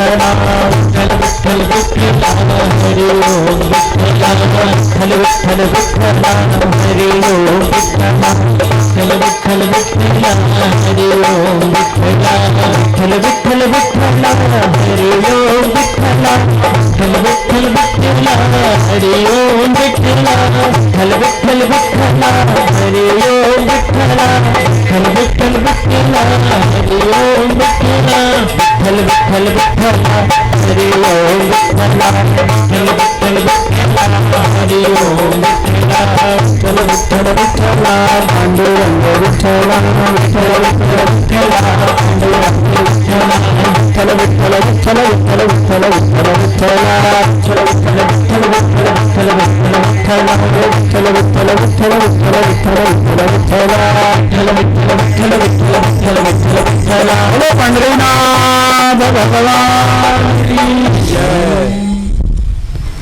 ये बात अच्छी तरह से बिठा लो, विठ्ठल विठ्ठल बोल के हृदय में ये बात बैठ जानी चाहिए। गुरु तो ज्ञान है सब। इसलिए हमारे संतों ने कीर्तन करके, नाम संकीर्तन करके खुलेआम ये नाम की महिमा बताई कि कहीं नकली गुरु के चक्कर में मत आ जाना, जो कान फूकते हैं अकेले में चोरी चोरी। अरे ईश्वर का नाम खुलेआम जपो, बोलो, वही मंत्र बन जाता है, वही नाम बन जाता है। और अगर कोई सिद्ध महापुरुष मिल जाते हैं तो कोई हम निंदा नहीं कर रहे, हम मना नहीं कर रहे कि किसी को गुरु नहीं बनाना। अगर किसी को गुरु बनने का शौक है तो बना लो। मेरे पास भी कोई आ जाते, हम आपको गुरु बनाएंगे। मैंने कहा भाई मैं तो ऐसे ही अच्छा हूँ, मेरे कुछ बनना नहीं, मैं तो सेवक बन के सेवा करता हूँ। सब सच्चाई को समझना है। निगुरा किसको कहते हैं अभी हम ठीक से समझे ही नहीं है बात। जिसने कभी सत्कर्म नहीं किया, कथा नहीं सुनी, जिसके कान में कभी भगवान का नाम सुनाया ही नहीं उसको, जिसके हाथ से कभी कोई अच्छा काम हुआ नहीं है, जिसने कभी संत के दर्शन नहीं करे, जिसने कभी मंदिर देव दर्शन नहीं किया, जिसने कभी अपने हाथों से, अपने तन से, मन से, धन से, बुद्धि से सत्कर्म नहीं किया है, वो निगुरा है। बाकी सब गुरु वाले जैसा। अभी आयोजन हो रहा, कोई आते जाते देख ले, दर्शन कर ले, कोई बात सुन ले, तो कृष्ण वंदे जगत गुरु, कृष्ण की कथा उसके कानों में गई तो वो निगुरा कैसे हो गया। मतलब ऐसी अगर निष्ठा है तो बिना गुरु के भी कल्याण हो सकता है। ये तो गुरु बना करके भी कई लोग बेईमानी कर रहे हैं। देख लो, फुग्गा ताली बजा रहा है, ये फुग्गा गवा दे रहा है, सब बिल्कुल सच्ची बात कह रहा है, महाराज सही बोलता है। गुरु बनाने के बाद तो झूठ, धोखा, कपट, बेईमानी बिल्कुल नहीं होना चाहिए। और अगर हो गया है तो सच्चा गुरु का चेला स्वीकार करेगा, मेरे से गलती हुई है, अब मैं कभी गलती नहीं करूंगा, मेरे से पाप हुआ है, अपराध हुआ है, मैंने नशा किया है, मैंने धोखा दिया है, कबूल करो और जिंदगी में दोबारा कभी नहीं करना। प्रत्येक व्यक्ति ने व्यसनापासून, दारू तंबाखू जुगार यापासून दूर रहा। मांस मटन खाऊ नका, वाईट करू नका।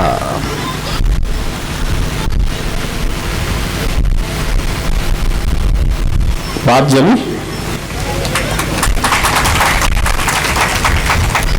बुरा काम बिल्कुल नहीं करना, बस वो उसको सगुरा ही माना जाएगा, उस पर गुरु की कृपा हो जाएगी।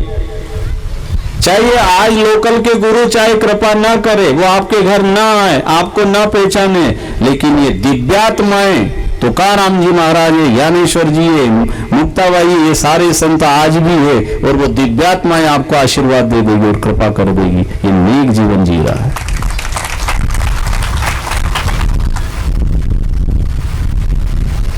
देखो, कथा से समझते हैं।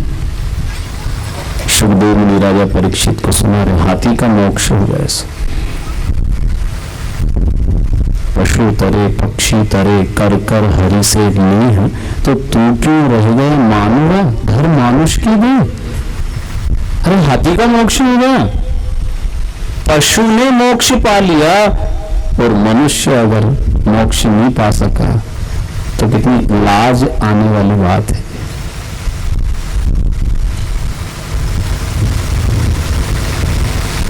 कैसे होगा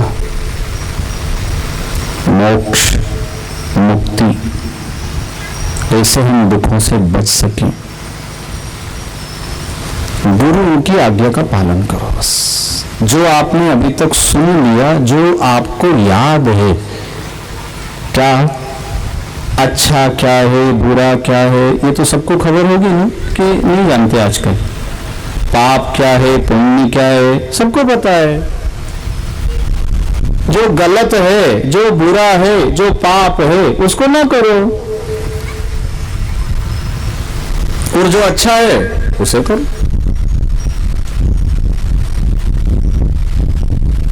अब कुछ लोगों को मालूम है, इसके बाद भी झूठ बोल रहे हैं, जबकि कहा है सांच बराबर तप नहीं, झूठ बराबर पाप, और जाके हृदय सांच है ताके हृदय आप। जिसके जीवन में सच्चाई है, सत्य व्यवहार है, सत्य ही तो ईश्वर है, सत्य ही नारायण है, सत्यमेव जयते, सत्य का पालन करना है बस। जिनकी सत्य में निष्ठा है, 12 साल तक अगर कोई झूठ नहीं बोलता है, उसकी वाणी सिद्ध हो जाती है, फिर वो जो बोलता है वो होता है। जिसने 12 साल तक झूठ नहीं बोला है, एक बार भी अगर झूठ बोला है तो फिर माइनस, रिवर्स। जैसे कभी कभी कोई गोलियां चलती है ना, डॉक्टर कहते हैं 6 महीना तक लगातार लेना, एक बार भी गैप नहीं करना। अगर एक बार गोली ना ली तो वापस फिर 6 महीने फिर शुरू। महाभारत में प्रसंग आप सबने सुना होगा विद्वान पंडितों से, तो मुझे तो इतना आता नहीं है, जैसे जैसे याद आता थोड़ा थोड़ा सुनाता हूँ। युधिष्ठिर जी कभी झूठ नहीं बोलते थे, धर्मराज युधिष्ठिर। उसका क्या फायदा मिलता था उनको पता है? उनका रथ जमीन से एक बीता ऊपर चलता था। क्या बोलते इसको?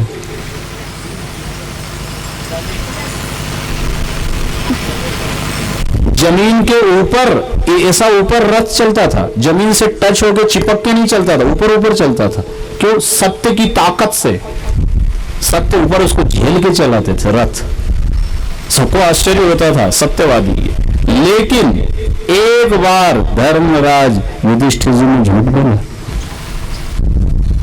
और वो भी मन से नहीं, उनको कहलवाया गया, जबरदस्ती उनके पीछे लगे, झूठ बोलो। उन्होंने साहब किया मैं झूठ नहीं बोलूंगा। कहां पे? जब वो अश्वत्थामा नाम का हाथी मरा, वो द्रोणाचार्य को ये पता था कि अगर मेरा बेटा मर जाए और ये मुझे खबर अगर मिल जाएगी तो मैं युद्ध छोड़ दूंगा। तो अश्वत्थामा नाम का एक हाथी भी था उस। जब वहां घोषणा की गई कि वो हाथी मरा है, तो श्री कृष्ण जी ने कहा अश्वत्थामा मारा गया ऐसा चिल्लाओ। तो युधिष्ठिर जी ने कहा हाथी मरा है, ये चिल्लाने से क्या फायदा? बोले अगर द्रोणाचार्य जी सुन लेंगे तो इस युद्ध में वो पीछे हट जाएंगे और अपन युद्ध जीत जाएंगे। तो युधिष्ठिर जी क्या कहते? मैं झूठ नहीं बोलूंगा, हाथी मरा तो हाथी का ही बोलूंगा। बोले एक बार बोलने में कितना फायदा? बोले मैं झूठ नहीं बोलूंगा। तो द्रोणाचार्य जी के कान में जब आवाज पहुंची कि अश्वत्थामा मर गया, तो उन्होंने किसी की बात नहीं मानी कि अगर युधिष्ठिर कह देगा तो मैं बात मान जाऊंगा। तो सब युधिष्ठिर के पीछे लगे, अरे बोल दे दादा, एक बार तो बोल दे। तो हाथी के बारे में जब उन्होंने बोला तो अश्वत्थामा हतो वा नरो वा कुंजरो वा, हाथी मरा है, एक पुरुष मरा है। हाथ जब उस समय जब वो बोलने लगे तो ढोल ढमाके बाजे बजाना शुरू कर दिए थे। तो अश्वत्थामा हतो ये सुना उन्होंने, नरो वा कुंजरो ये वो नहीं सुन पाए। अश्वत्थामा की मृत्यु के समाचार सुन करके द्रोणाचार्य ने युद्ध में पीछे हट गए। लेकिन यमराज ने तो उसका दंड देने की बात सोच ली कि तुमने झूठ बोला है। बोले क्या दंड मिलेगा? जो रथ तुम्हारा ऊपर चलता था वो अब जमीन से ऊपर नहीं, अब जमीन से चिपक के रथ चलेगा। और दंड क्या मिलेगा? तुम्हें नरक के दर्शन करना पड़ेंगे। युधिष्ठिर जी जब जा रहे थे तो उनको नरक के द्वार मार्ग से लेकर के जा रहे थे, तो कुछ लोगों ने रोका, अरे इनको कहां ले जा रहे हो? ये तो वीआईपी, इधर नहीं जाएंगे, एरिया ठीक नहीं है, आप इनको इधर से ले जाओ। बोले ना ना ना, ये इधर से ही जाएंगे। क्यों? इन्होंने भी एक गड़बड़ करी है, इन्होंने एक बार झूठ बोला था। तो एक बार झूठ बोलने की सजा उनको नरक के दर्शन कराए, भोगते हुए जीवों को दिखाया कि इन्होंने कितनी झूठ बोली, कितना पाप किया है, इसलिए भोग रहे हैं। तुमने खाली एक बार बोला है, इसलिए उनका दर्शन करके निकलो। तो देखा युधिष्ठिर ने तो उनके रोंगटे खड़े हो गए और कैसा भोग रहे थे। हे भगवान, मैंने एक बार बोला झूठ, एक बार झूठ की भी सजा मिली है साहब। अब अपना अपना हिसाब लगा लेना साहब। आप तो कोई नहीं बोलते हैं कि बोलते, कहीं नहीं बोलते,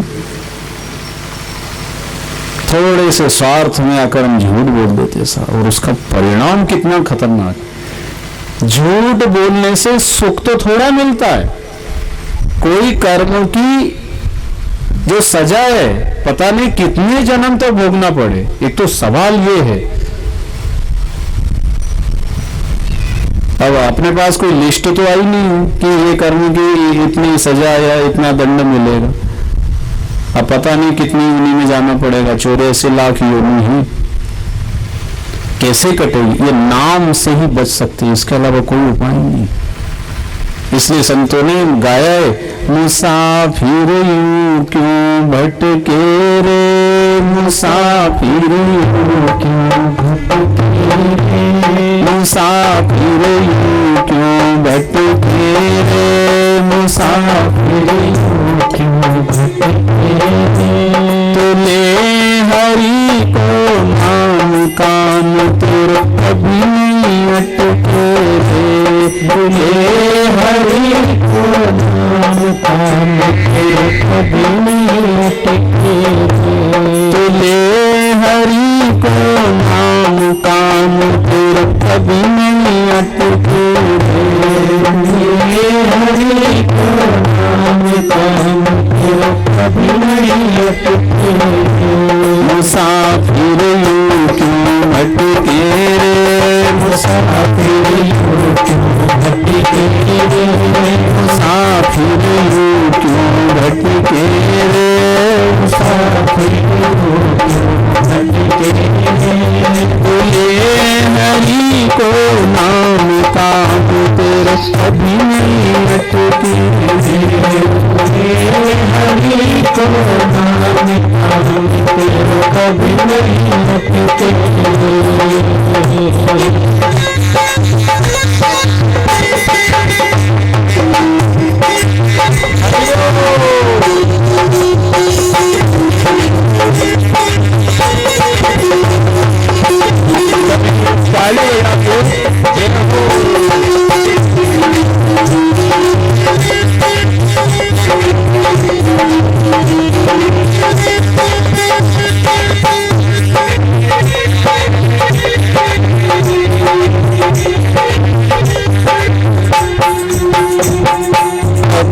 गर्भ में उल्टा लटके, कभी 84 भटके, कभी गर्भ में उल्टा लटके, कभी 84 भटके, कभी गर्भ में उल्टा लटके, कभी 84 भटके, कभी गर्भ में उल्टा लटके, कभी 84 भटके। कभी वे तरणी में गोता खावे, कभी वे तरणी में गोता खावे, कभी वे तरणी में गोता खावे, कभी वे तरणी में गोता खावे। और बीच भंवर में अटके मुसाफिर यूं क्यों भटके, बीच भंवर में अटके मुसाफिर यूं क्यों भटके। बोले हरि को नाम काम तेरा कभी नहीं अटके रे, बोले हरि को नाम काम तेरा कभी नहीं अटके रे।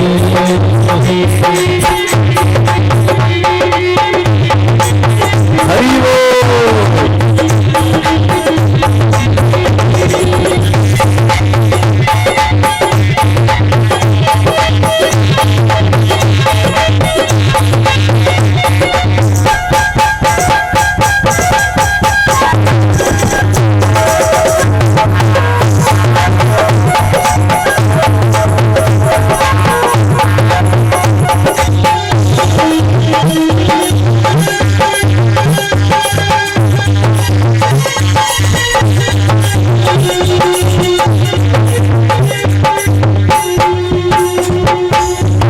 इस दर पे कभी उस दर पे कभी उधर में लटके, कभी उस दर पे कभी उस दर पे कभी उधर में लटके, कभी इधर और कभी उधर रे, कभी इधर और कभी उधर रे, कभी इधर और कभी उधर रे, कभी इधर और कभी उधर, और बीच अधर में लटके मुसाफिर हूँ क्यों भटके, बीच अधर में लटके मुसाफिर हूँ क्यों भटके, बोले हरि को नाम का कभी नहीं,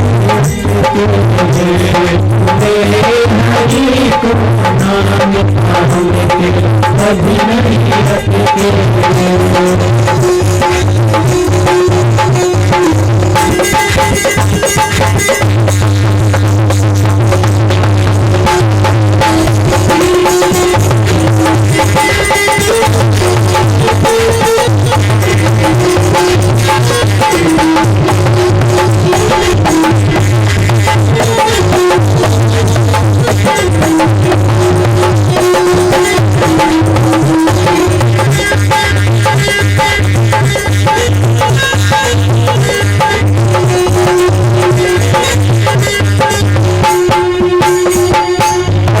बीमारी अभी बेकारी अभी माया में उलझे, अभी बीमारी अभी बेकारी अभी माया में उलझे, अभी अमीरी अभी गरीबी अभी माया में उलझे, अभी अमीरी अभी गरीबी माया उलझे, सभी उलझे किसी उलझन में, सभी उलझे किसी उलझन में, सभी उलझे किसी उलझन में, सभी उलझे किसी उलझन में, अब तो हरि को भज ले मुसाफिर हूँ क्यों भटके, अब तो हरि को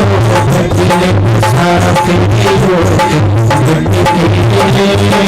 अब तो हरि को भज ले मुसाफिर हूँ क्यों भटके, अब तो हरि को भज ले मुसाफिर हूँ भटके, हरि को नाम काम तेरे कभी हरि को नाम कभी नहीं, पंडितनाथ महाराज की जय। ऐसा ईश्वर का नाम इस जीवन में भी भटकने से अटकने से बचाता है। ऐसा अरे किसी बड़े इंसान का, आदमी का, पद वाले का, पैसे वाले का नाम ले लो तो आपका काम हो जाता है। ऐसा किसी बड़े का नाम, अधिकारी का, किसी नेता का, किसी बड़े पद वाले का नाम लो, आपका काम हो जाता है। ऐसा जो ब्रह्मांड का मालिक परमपिता परमेश्वर, उसका नाम लेने से कोई काम रुके? पर ऐसी निष्ठा होना चाहिए जैसे कि इंसान के प्रति हमारी निष्ठा है। ये बड़ा अधिकारी है, बड़ा साहब, इनका नाम लो तो काम हो जाए। कल आरटीओ साहब गाड़ी रोक रहे थे, बताए, तो उनको हमारे दुलानी जी ने फोन लगाया, वो बातचीत करी और फिर उनको कहा भाई कथा चल रही है, लोगों को गाड़ी रोक रही है, उनका केस बना रहे, चालान बना रहे। तो उन्होंने कहा मेरा नाम ले देना, कोई नहीं रोकेगा, जाने दो गाड़ी को। सब झंडियां बांध दी और कहा भैया ये गाड़ी को देख करके किसी को ना रोके। तो ये एक अधिकारी जिसको एक पावर है, एक पद है, उसके अधिकार में कुछ है तो उसके नाम से काम होता है। कई बाजार में सामान लेने जाओ दुकान पे और पैसा नहीं और आप नाम ले दो, फलाने जी ने भेजा है साहब, तो दाम नहीं दिया, नाम दिया, नाम से काम हो गया। तो इतनी निष्ठा ईश्वर के नाम में होना चाहिए। इसलिए सिख धर्म में गुरु नानक जी कहते हैं, शुद्ध मति और शुभ गति दे एक हरि को नाम, और निश दिन नानक जो जपे तो सफल हो सब काम। ईश्वर के नाम में बहुत ताकत है साहब, बहुत शक्ति है साहब। हमने इंसान की शक्ति पावर के बारे में जान लिया और उसके नाम से हम काम धड़ा के बंद कराते जा रहे। अपना आदमी है साहब, उनका नाम लेंगे और काम हो जाए, कोई नहीं रोकेगा। और नाम ले लेके आप हम सब ने ऐसे कई काम किए अभी तक, तो विचार करो ईश्वर के नाम की भी जरूरत पड़ेगी एक जगह, जहाँ इनके नाम से कोई काम हो ना कि फलाना जी हमारे हैं विधायक जी अपनी पार्टी का है, बोले किधर विधायक, यहाँ कोई नहीं चलता, यहाँ तो परमात्मा का नाम चलता है। इसलिए कहा है, सत्य नाम से मन मिला और जम से हुआ दुराए, अब मुझे भरोसा इष्ट का बंदा नरक नहीं जाए। भरोसा है, मैं उस जिसका नाम ले रहा हूं मुझे भरोसा है वो नरक में नहीं जाने दे। कल आपने अजामिल की कथा सुनी थी। इसलिए गुरु के दिए हुए सारे नाम हैं, जो नाम आप सहज से जप सको, जिसमें आपका मन लगता है, जिसको जपने से शांति मिलती है, जिसके जपने से आपकी बुराइयां दूर हो रही है, वो नाम जप लो। और कोई गुरु मिल जाते हैं, मान लो अच्छे गुरु भी, ऐसा नहीं कि सब भंगे हैं, उनसे आप दीक्षा ले लो। पर गुरु ना मिले तब तक ऐसे ही फोकट में बैठे ना करो, तब तक जो नाम अच्छा लगे जपना शुरू करो। तो ये गुरु की जो समस्या है आजकल, किसको बनाए हम गुरु, क्योंकि सभी अपने अपने बड़े बड़े बोर्ड लगा के गुरु पे विज्ञापन में कौन पीछे रहेगा। तो जहां आपकी निष्ठा श्रद्धा हो और आपको लगता हो तो जरूर आप उनसे दीक्षा लें और नाम जपे। लेकिन अगर हमारे कर्म ठीक नहीं है तो दीक्षा लेने से भी आपका भला नहीं हो सकता है। कथा से समझते हैं, स्वर्ग में देवता लोग दुखी हैं साहब, स्वर्ग के समाचार। क्यों? इनके गुरु बृहस्पति नाराज थे। क्यों नाराज हो गए थे? गुरु की आज्ञा का पालन नहीं किया।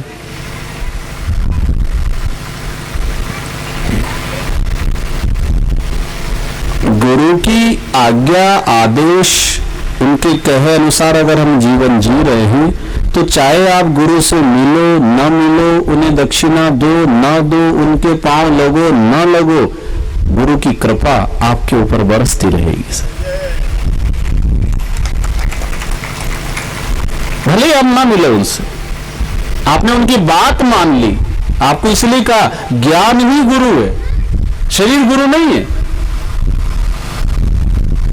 शब्द गुरु, शब्दमय ब्रह्मांड है और शब्द ही रहा अखंड। ये संत वचन पलटे नहीं, चाहे पलट जाए ब्रह्मांड। तुकाराम जी की वाणी आज भी, कबीरदास जी की वाणी आज भी अमर वाणी इनकी। और जो सुनता है, जो पढ़ता है, जो उसके अनुसार जीवन बना लेता है, वो भी अमर हो जाता है। ये राजा परीक्षित को सुखदेव मुनि ने जो वाणी सुनाई है, आज गांव गांव दुनिया में कथा होती है सब। परीक्षित का मोक्ष हो गया, कैसे हो गया? सुखदेव मुनि की वाणी से। आज भी मोक्ष होता है। उनकी वाणी आप सुनो और उनकी वाणी का आप पालन करो कि भागवत के गुरु तो सुखदेव मुनि है, मैं तो एक सेवक दास बन के कार्य कर रहा हूं।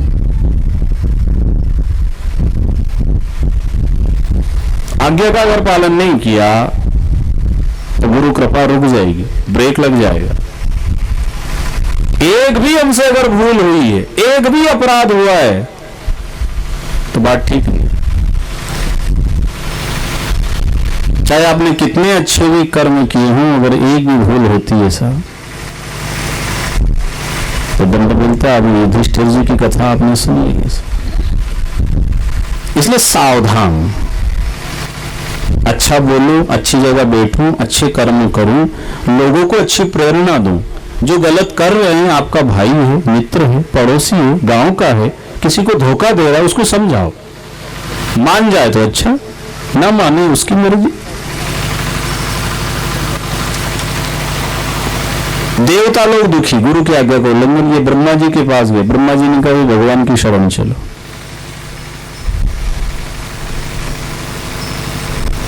स्वर्ग में भी दुख, अशांति, तनाव, चिंता, कारण क्या है भाई?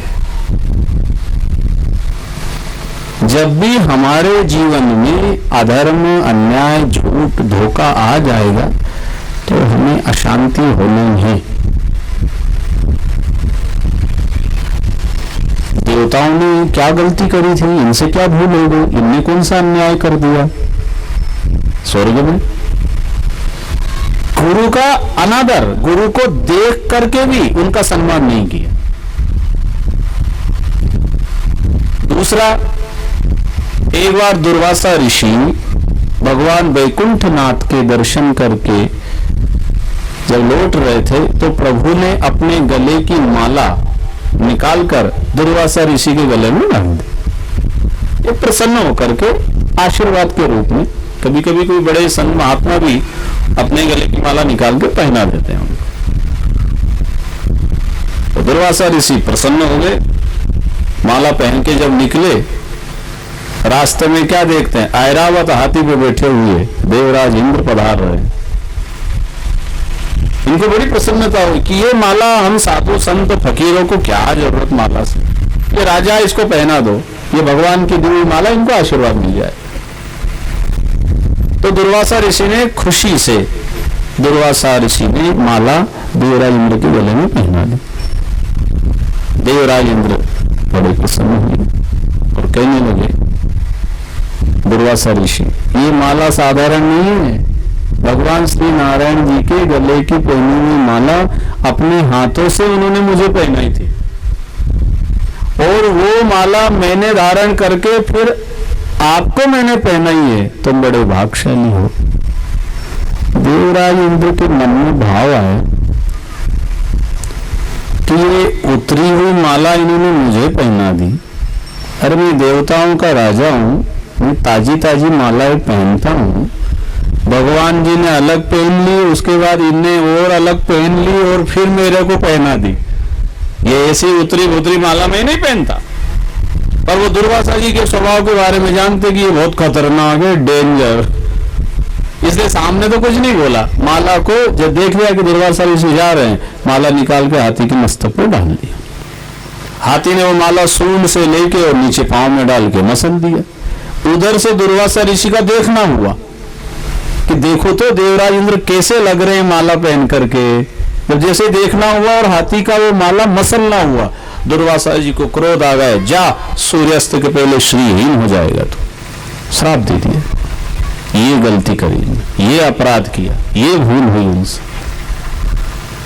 हमें क्या होता है, कभी कभी अपनी गलती नजर नहीं आती। ये बहुत बड़ी ऐसी बीमारी है। क्या अपनी गलती नहीं दिखे? दुनिया में सब चीज दिखे पर अपनी गलती, अपनी कमी, अपनी भूल नजर ही नहीं आती है। हाँ, दूसरे की तो कमियां, दूसरे की गलती, दूसरे में दोष खूब देखते हैं। एक्सपर्ट धरे कोई तो आदत बन गई, कमी देखने की आदत। इंसान में देखे वहां तक ठीक, संतों में भी देखते हैं, यहां तक कि भगवान में भी कमी देखने के मूर्खानंद ऐसे भी हैं। भगवान में कमी देख रहे, उनकी भी बुराई करते हैं, उनमें भी दोष देख लेते, आदत बन गई। तो वो श्राप के वशीभूत इनको दुख मिला, अशांति। क्या? राक्षसों ने स्वर्ग पर आक्रमण कर दिया। अब ये तो कथा है। राक्षस कौन से राक्षस? काम, क्रोध, लोभ, मोह, अहंकार, मत्सर, यही राक्षस है जो हमको चैन से सोने नहीं दे रहे, सत्कर्म करने नहीं दे रहे। ये लोभ के कारण आदमी पाप करता है, पुण्य नहीं करता है।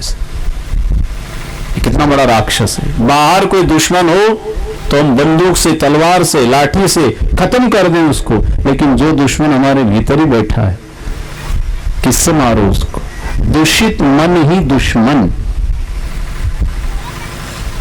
हम दूसरे को दुश्मन मान लेते हैं, लेकिन जो भीतर बैठा है दूषित मन, वो सबसे बड़ा दुश्मन। इसलिए इस मन को नाम स्मरण के द्वारा शुद्ध करो। जब अंतःकरण शुद्ध होगा, सत्कर्मों से, अच्छी वाणी सुनने से, मन पे असर होता है इससे। और जहां मन शुद्ध हुआ तो निर्मल मन जन सो मोहि पावा, मोहि कपट छल छिद्र न भावा।